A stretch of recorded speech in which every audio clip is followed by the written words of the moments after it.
Hello friend, welcome back to my channel नारी की दुनिया। ये मेरा 30 नंबर का स्टडी टारगेट और ये संडे का व्लॉग है। थोड़े मेरे व्लॉग लेट आ रहे हैं, मैं जल्दी जल्दी कोशिश करूँगी अपलोड करूँ।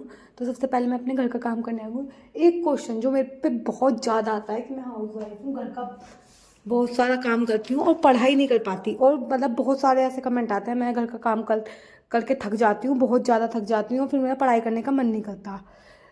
तो मैं उनसे एक बात करना चाहूँ, जीवन में जितना भी समय आपको मिला है उसी को बेहतर बनाइए, उसी को अच्छा बनाइए। अगर आप अच्छे समय की तलाश करेंगे कि हमें समय मिल जाए, तो अच्छा समय तो कभी नहीं आएगा। जो आपको मिला हुआ समय है ना, वो भी कम पड़ जाएगा। तो कभी भी अच्छे समय की तलाश मत करिए, अपना जो भी समय है उसको बेहतर बनाइए। जो हाउस वाइफ होती है, अब जो भी है, आप अपना गोल टारगेट सेट करो। आप काम करते हो तो अपने घर में जितने भी मेंबर हैं उनकी हेल्प लो, उनसे हेल्प लेने में हिचकिचाओ मत। तुम सुपर वुमेन नहीं हो कि तुम सब कुछ कर लोगी, घर के काम भी कर लोगी, सब कुछ मैनेज कर लोगी, पढ़ाई भी कर लोगी। इतना पॉसिबल नहीं। जब हम जॉइंट फैमिली रहते हैं, मैं अपने हस्बैंड के साथ अकेले रहती हूँ, तो इतना ज़्यादा काम नहीं है, लेकिन फिर भी मैं काम करके थक जाती हूँ कि मेरे को टाइम नहीं मिलता, तो मैं उनकी हेल्प लेती हूँ। तो अगर आपके भी जॉइंट फैमिली में बहुत ज़्यादा काम है, तो आप भी अपनी फैमिली की हेल्प लीजिए, उसे हेल्प। क्योंकि आपके ड्रीम्स बड़े हैं, आप ये सोचोगे आप घर का काम भी कर लो, पढ़ाई भी कर लो। आपका कंपटीशन सिर्फ आपसे नहीं है, बहुत सारे बच्चों से है जो जिनकी शादी नहीं हुई। तो आप अगर आप 6 घंटे आपको पढ़ाई को नहीं दे पा रहे, तो फिर आप ये सोचो आप आगे क्या करोगे।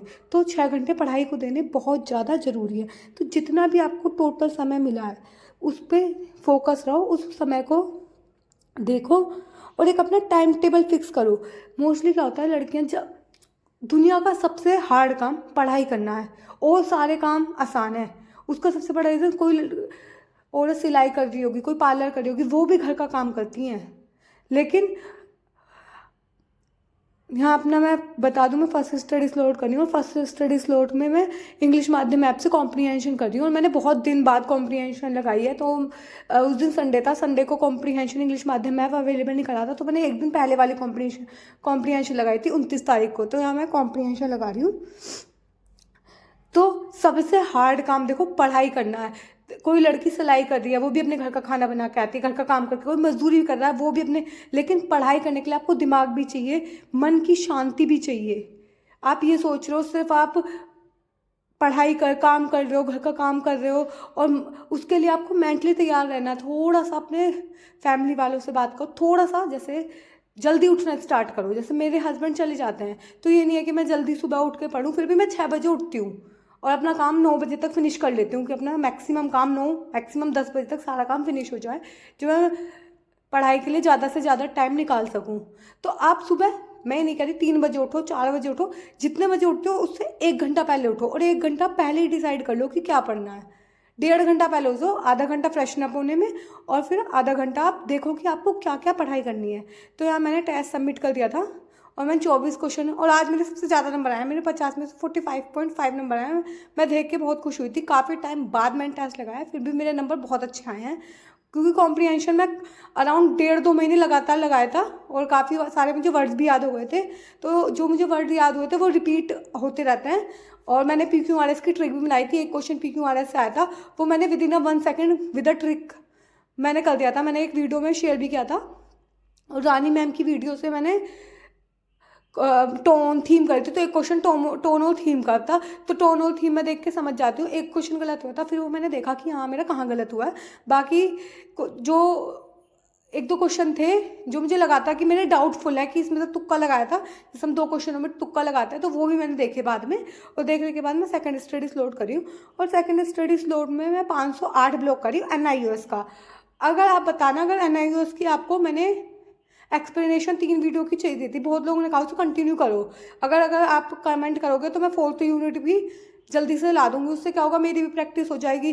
लेकिन 502 ब्लॉक की, और सबसे इम्पोर्टेंट 500 दो ब्लॉक में यूनिट 4 है, मतलब 4 से 5 क्वेश्चन वो कंटेन करती है। तो आप कहोगे तो मैं उसकी एक्सप्लेनेशन ले आऊँगी, और अगर वरना आप खुद पढ़ सकते हो तो पढ़ लो। मैंने टेलीग्राम पे NIOS की समरी बुक भी, प्रतीक शिवालिक सर की समरी बुक भी डाली थी, आप देख सकते हो। लेकिन बी फ्रैंक, वो समरी बुक सफिशिएंट नहीं है। मैंने आप 502 ब्लॉक मैंने आपको एक्सप्लेन किया था, एक बार 502 ब्लॉक पे पहुंच के एक बार देख लेना यूनिट 1 में कितना सा कंटेंट दिया इन्होंने, क्योंकि मैंने पूरी बुक देखी थी। अभी मेरे सिर्फ 3 ब्लॉक कंप्लीट हुए हैं और मेरा 4th वाला ब्लॉक चल रहा है। तो ये मेरा 5 दिसंबर तक कंप्लीट हो जाएगा मेरा, क्योंकि इसमें 16 यूनिट है और मेरी आज 10th और 11th यूनिट करनी है मुझे, तो मैं दोनों कंप्लीट कर लूँगी, क्योंकि 10th थोड़ी छोटी सी है और 11th मतलब योगा के बारे में, योगा थीम ये सब क्या होता है। और जो ये वाली यूनिट थी 11th यूनिट, ये मैंने आधी इंग्लिश में और आधी हिंदी में करी थी। उसका रीज़न था जहाँ से योगा आ गया था, तो उसमें जो योगा के 8 नियम होते हैं, यम नियम, प्रत्याहार, प्राणायाम, तो ये जो नियम होता है ये मुझे इंग्लिश में थोड़े कम समझ में आ रहे थे, क्योंकि मैंने हिंदी में पढ़ रखा है। तो ये वाली यूनिट का आधा सेक्शन मैंने हिंदी में करा था, तो मैंने हिंदी की PDF निकाल ली थी। तो अगर आप भी ये वाली 508 ब्लॉक करोगे, और सबसे इम्पोर्टेंट 508 ब्लॉक में यूनिट 8 ही है, यूनिट 8 की ये वाली 11th है, क्योंकि अगर आपने प्रीवियस ईयर देखा होगा तो योगा से 4 से 5 क्वेश्चन आए थे। तो यहाँ मेरा सेकंड स्लॉट कंप्लीट हो गया था, और ये मैं आपको नोट दिखा रही हूँ। तो इतना हिस्सा मैंने इंग्लिश में लिखा था, बाकी जो आसन थे जितने भी, धनुरासन, शवासन, नाड़ी शोधन, ये जितने भी आसन थे वो मैंने हिंदी में लिखे थे। फिर उसके बाद मैं थोड़ी देर रेस्ट किया था, थोड़ी देर रेस्ट करके फिर मैंने थर्ड स्टडी स्लॉट किया था। और थर्ड स्टडी स्लॉट में मैं साइंस, क्योंकि मुझे इस बार CTET भी देना है, तो मैंने सोचा मैं काफ़ी टाइम से साइंस नहीं पढ़ी, मुझे पेपर 2 देना है। वैसे मेरा CTET क्लियर है, किसी ने पूछा था आपका CTET क्लियर नहीं है क्या? नहीं, मेरा CTET क्लियर है। मैंने इस बार B.Ed डाली थी, तो B.Ed जब मैंने डाली थी तो मैंने सोचा CTET फिल कर देता है, क्योंकि जो मेरा CTET क्वालिफाई है वो BTC के वजह से क्वालिफाई है, B.Ed के थ्रू नहीं है। तो मैंने पेपर 2 फिल किया था, तो CTET भी शायद 14 या 15 में होगा। तो मैंने सोचा थोड़ा साइंस में नहीं पढ़ती, बाकी सब मैं CDP वगैरह तो पढ़ती हूँ, तो साइंस के कुछ मैं यहाँ क्वेश्चंस वगैरह देख रही थी जो प्रीवियस ईयर में आए हुए हैं।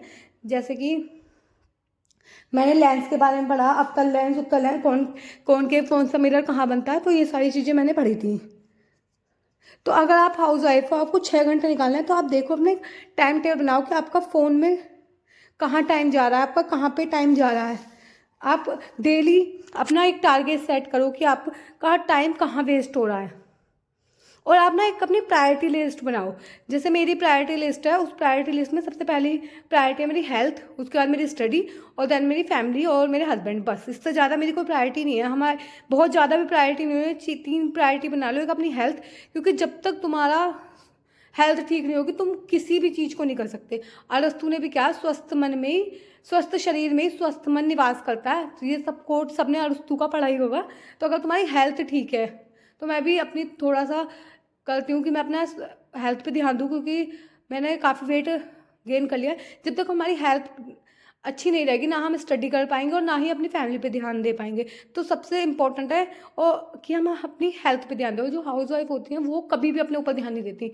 मैंने देखा है कि मोस्टली लड़कियां वो सोचती हैं शादी हो गई, घर के काम में इवन इतनी भी ज़्यादा होती है कि अगर उन्हें बुखार भी हो रहा है तो वो बुखार में भी काम कर लेंगी।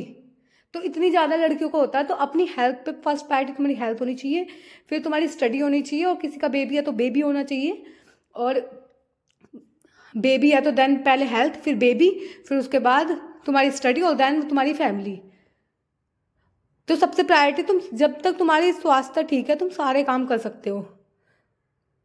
और पता है जो हाउस वाइफ होती है, जब वो नई नई स्टडी करना स्टार्ट करती हैं कि हाँ हम काफ़ी टाइम बाद वो पढ़ती हैं, तो सबसे बड़ी जो वो गलतियाँ करती हैं, जो सबसे बड़ी गलती वो सोचती हैं, अपने ऊपर सेल्फ डाउट करती हैं, मैं इतने साल बाद पढ़ रही हूँ, क्या मेरे से एग्ज़ाम निकलेगा। सबसे पहले वो टफ टॉपिक उठा लेते हैं, और टफ टॉपिक उठाने के बाद वो सोचते हैं क्या मैं इसे कर पाऊँगी। तो यहाँ मेरा थर्ड स्टडी स्लॉट भी कंप्लीट हो गया था साइंस के। और फिर थोड़ा ये शाम का व्लॉग है, तो शाम हो गई थी, तो मैंने सोचा अपना डिनर प्रिपेयर कर लूँ। तो सबसे ज़्यादा गलतियाँ जो लड़कियाँ करती हैं वो सेल्फ डाउट करती हैं, अपने ऊपर डाउट करती हैं, क्या ये मुझसे हो जाएगा। कोई भी टफ टॉपिक उठा लेती हैं, और माना चीज़ें मुश्किल है, शादी के बाद चीज़ें मुश्किल है, लेकिन नामुमकिन नहीं। ऐसा पढ़ाने वाले ने क्या पढ़ा दिया जो हमारी समझ में नहीं आएगा, ऐसा किताबों में क्या लिखा है जो हमें समझ में नहीं आएगा, जब हम शादी से पहले कर सकते हैं। तो ऐसा क्या है, तो हमारी माइंड की थीम वो है कि सब माइंड का खेल है। हमें डर लगता है कि अब मेरी शादी हो गई, शायद वो मेरा दिमाग नहीं रहा, मेरे अंदर वो नहीं रहा। तो अगर तुमने कोई सपना देखा है कि हाँ हम ये सब कर सकते हैं, तो तुम्हारे अंदर इतनी शक्ति भी दी है भगवान ने, तुम उन्हें स्वीकार, अपना सपने को कंप्लीट कर सको। तो ये मत सोचो कि मेरी शादी हो गई है, या ये सब अपना डेली जो भी टास्क मिल रहा है उसे कंप्लीट करने के बारे में सोचो कि हाँ अपने स्लॉट बनाओ। मेरा जो मानना है स्लॉट बना के पढ़ो, दो या स्टार्टिंग में 2 स्लॉट बना सकते हो कि हाँ हमें सिर्फ, और ऐसे नहीं बहुत बड़े बड़े स्लॉट बना दिए, क्योंकि छोटे छोटे परिणामों से ही बड़ा रिजल्ट निकलता है। एकदम से अगर तुम एकदम से लंबी छलांग लगाने लगोगे तो गिर जाओगे। तो धीरे धीरे स्टेप बाय स्टेप चलना है।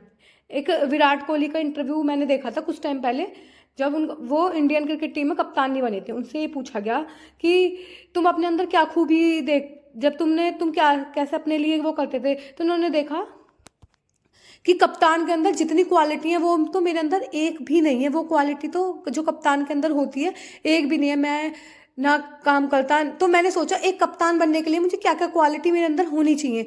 तो तुम ये सोचो एक टीचर बनने के लिए जो भी तुम्हारा एम है, क्या क्या क्वालिटी, क्या तुम उतना पढ़ रहे हो। अगर हम अपने घर के मेल की बात करें, जो पुरुष लोग होते हैं वो कभी भी इतनी टेंशन नहीं लेते अपनी सब अंदर इतना दिमाग, क्योंकि वो घर बाहर काम करते हैं, वो इतना टेंशन ले भी नहीं सकते। लड़कियां क्या पूरे दिन टेंशन, इसने ये कह दिया उसने कह दिया। तुम ये सोचो कोई डॉक्टर है, उस पर इतना टाइम है कि वो अपना टाइम फ़ोन में वेस्ट कर दे। कोई तो तुम जियो कि हाँ अगर मैं एक टीचर बन जाऊंगी, क्या मेरे पे इतना टाइम रहेगा कि मैं इन फालतू के चक्करों में लगूंगी। तो ये सोचो कि हाँ एक अगर जो तुम्हें टीचर बनना है उस चीज़ को अज्यूम करो कि हाँ मैं टीचर हूँ, और अगर मैं टीचर हूँ तो मेरी लाइफ में क्या क्या प्रायोरिटीज़ आएंगी। अगर तुम ये सोच रहे हो कि तुम टीचर हो, और क्या एक टीचर में पेशेंस की कमी होती है, क्या एक टीचर सारा टाइम अपना वेस्ट कर देती है। तो अपने दिमाग, सबसे पहले अपने दिमाग को शांत रखने की जरूरत है। और जैसे कोई पढ़ने बैठता है तो देखो सबसे पहले अपना रूम क्लीन होना चाहिए। हम जब पढ़ने बैठे हैं तो आसपास तो क्लीन करके बैठे। रूम क्लीन करना तो बहुत आसान है, लेकिन अपना दिमाग क्लीन करना बहुत हार्ड है। दिमाग में जो कचरा भरा हुआ है ना वो हम नहीं क्लीन कर पाते। तो उसके लिए अपने आप को शांत रखो, जो भी हो रहा है उसको शांत रखो। यहाँ मैं फोर्थ स्टडीज लोड करी हूँ, और ये मैं कैलकुलेशन कर रही हूँ क्योंकि मेरी कैलकुलेशन बहुत ज़्यादा वीक हो गई है। और मतलब, और वैसे जो ये कैलकुलेशन एसएससी की है तो ये बहुत कम टाइम देता है, 10 मिनट देता है, 15 मिनट, सॉरी 15 मिनट में 25 क्वेश्चन सॉल्व करने होते हैं कैलकुलेशन के। तो 25 क्वेश्चन तो 15 मिनट में हो नहीं पाते। और कुछ ये क्वेश्चन भी डाल देता है, सिर्फ कैलकुलेशन नहीं होती, मल्टीप्लाई डिवाइड तो होती है, साथ में क्वेश्चन भी होते हैं जो एलसीएम और एचसीएफ। तो मुझे कई क्वेश्चन आते नहीं है एचसीएफ एलसीएम के, तो वो मैंने छोड़ दिए थे। 5-6 क्वेश्चन छोड़े थे, तो 5-6 मेरे गलत हो गए थे। तो एक क्वेश्चन छोड़ोगे तो 2 नंबर कटेंगे, तो 5 मैंने छोड़ दिया तो 10 नंबर वैसे ही कट गए। और मुझसे किसी ने कमेंट भी किया है ये कैलकुलेशन आप कहाँ से यूज़ करते हो। तो ये मैथ बूस्टर ऐप है, वहाँ पे कैलकुलेशन फ्री अवेलेबल है, आप लगा सकते हो। मैथ बूस्टर, मतलब sorry calculation booster, math booster नहीं कैलकुलेशन बूस्टर। और आप जो हाउस वाइफ हर दिन प्लान करो, plan your next day before sleep. सोने से पहले अपना पूरा दिन प्लान करो कि हाँ हमें क्या करना है, ये अपने टाइम स्लॉट कर दो। और ज़्यादा परफेक्ट होने की वजह से कि हमें ये काम नहीं आता वो काम नहीं आता, हम इस किसी एक फील्ड में परफेक्ट हो, तुम्हारी कितनी भी वर्क किसी एक फील्ड में परफेक्ट हो। इस दुनिया में कोई भी इंसान परफेक्ट नहीं। अगर आप भगवानों की बात करो ना, भगवान भी परफेक्ट नहीं। अगर हम भगवानों को ऊपर से लेकर नीचे तक देखें ना, लोग बहुत पूजा करते हैं जिनकी, वो भी परफेक्ट नहीं है। शिव जी देख लो, उनके बाल पर ऐसे हैं, जटाधारी हैं, तो मतलब उनके बाल भी परफेक्ट नहीं है। वो तो भगवान है, वो तो बहुत सुंदर से हो सकते थे। कृष्ण जी काले हैं, वो भी परफेक्ट नहीं है। अगर हम गणेश जी की बात करें तो उनके हाथी का मुंह लगा हुआ है, वो भी परफेक्ट नहीं है। तो तुम क्यों सोचते हो कि तुम सब चीज़ में परफेक्ट हो जाओगे। तो मल्टीटास्किंग जो लड़कियां करती है ना, मैं ये भी कर लूँगी, अब ये काम, कुछ नहीं होगा। तो मल्टीटास्किंग करके पूरे दिन थक जाओगी। तो माइंड को अपने रिलैक्स दो, और एक टाइम स्लॉट बनाओ कि हाँ सिर्फ हमें आज 3 घंटे पढ़ना है, 1.5 घंटे सुबह और 1.5 घंटे शाम को। 3 घंटे तो हर लड़के निकाल सकते हैं स्टार्टिंग में, फिर 3 घंटे को धीरे धीरे बढ़ाने की कोशिश करो। कोई मुश्किल काम नहीं है 3 घंटे को बढ़ाना, 1-1 घंटा। और डेली, मैंने एक बुक पढ़ रही थी, उस बुक में उन्होंने कहा था ऑथर ने, हमें डेली 1-1 घंटा नहीं बढ़ाना। डेली अगर तुम 3 घंटे पढ़ रहे हो तो डेली 10 मिनट बढ़ाओ, कि आज हम 3 घंटे 10 मिनट पढ़ाएंगे, अगले दिन 3 घंटे 20 मिनट, या 5-5 मिनट करके बढ़ा सकते हो। फिर तुम देखोगे लास्ट डे पे तुम धीरे धीरे 5-5, क्योंकि 5 मिनट बढ़ाना आसान होता है, 1 घंटा बढ़ाना मुश्किल होता है। जब हम लंबा टास्क दे देते हैं तो हमारा ब्रेन बिल्कुल साफ मना कर देता है, मैं तो बिल्कुल नहीं करूँगा इतना बड़ा काम। ब्रेन हमारा ऐसे ही फंक्शन करता है। अगर तुम उसे दे के देखना कल 12 घंटे पढ़ेंगे, तो ब्रेन प्लान तो बना लेता है। हमारा जो ब्रेन होता है ना, प्लान तो बड़ी जल्दी बनाता है। 12 क्या तू कहेगा तो 14 घंटे पढ़ के दिखाऊंगा, लेकिन जब उसे इंप्लीमेंट करने की बात होती है, पता चला वो 14 घंटे में से 4 घंटे भी नहीं पढ़ पाया। तो ब्रेन को पता सिर्फ 1.5 घंटा अब पढ़ना है, 1.5 घंटा शाम को पढ़ना है। और अगले दिन बनाओ 3 घंटे तो हमने पढ़ ही लिया था, 10-10 मिनट और एक्स्ट्रा करना है। तो हाँ ब्रेन मान जाता है कि हाँ 10 ही मिनट तो पढ़ने को कह रहा है ये, तो 10 मिनट तो मैं पढ़ लूँगा। तो यहाँ मेरी कैलकुलेशन सबमिट हो गई थी और ये मैंने सबमिट कर दिया था। तो मैंने 20 क्वेश्चन अटैम्प्ट करे थे और मेरे 27.5 मार्क्स थे 50 में से। उसका रीज़न ये था 3-4 क्वेश्चन गलत हो गए तो 2.5 मार्क्स उसके कट गए थे। तो आज की वीडियो में इतना ही। अगर आपको वीडियो पसंद आई है तो वीडियो को लाइक करना, चैनल पे नए हैं तो